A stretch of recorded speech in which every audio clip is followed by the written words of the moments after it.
সকলকে আসসালামু আলাইকুম। আশা করি সবাই ভালো আছো। আমরা আজকে পঞ্চম শ্রেণীর তৃতীয় অধ্যায়ের গণিত বইয়ের পৃষ্ঠা নম্বর 20 এর অনুশীলনী 14 দাগের অঙ্কটি সমাধান করব।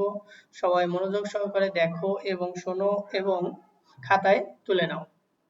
তোমরা খাতায় তুলে নিয়ে এবং বুঝে বারবার চর্চা করবা, তাহলে এই জাতীয় অঙ্ক সবগুলোই তোমরা করতে পারবে সৃজনশীল আকারে। কথা না বাড়িয়ে আমরা এখন অঙ্কে চলে যাই। দেখো 14 দাগে আয়শা 72 টাকা দিয়ে 3টি খাতা কিনলো। তাহলে 72 টাকা দিয়ে 3টি খাতা কিনলো। 12টি খাতা কিনতে তার কত টাকা লাগবে?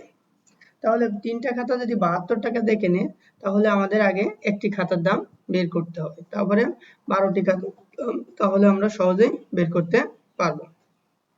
তাহলে দেখো 3টি খাতার দাম 72 টাকা, অর্থাৎ একটি খাতার দাম 72 ভাগ 3 সমান সমান 24 টাকা। তাহলে একটি খাতার দাম 24 টাকা।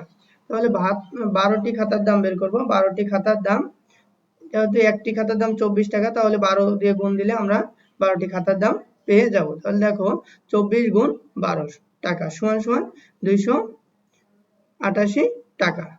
উত্তর হবে 288 টাকা। এটা হলো 14 দাগের প্রশ্নের উত্তর ছিল। সমাধানটি একদম ছোট আকারে তোমাদের বোঝানোর চেষ্টা করেছি, আশা করি সবাই বুঝতে পেরেছো। আমরা প্রথমে 3টি খাতার দাম যেহেতু দেওয়া রয়েছে, আমরা একটি খাতার দাম আগে বের করব। একটি খাতার দাম যে টাকা হবে তার সাথে 12টি খাতার দাম বের করতে বলছে, তাহলে 12 দিয়ে গুণ দেব, তাহলে সহজে আমরা উত্তরটি পেয়ে যাব।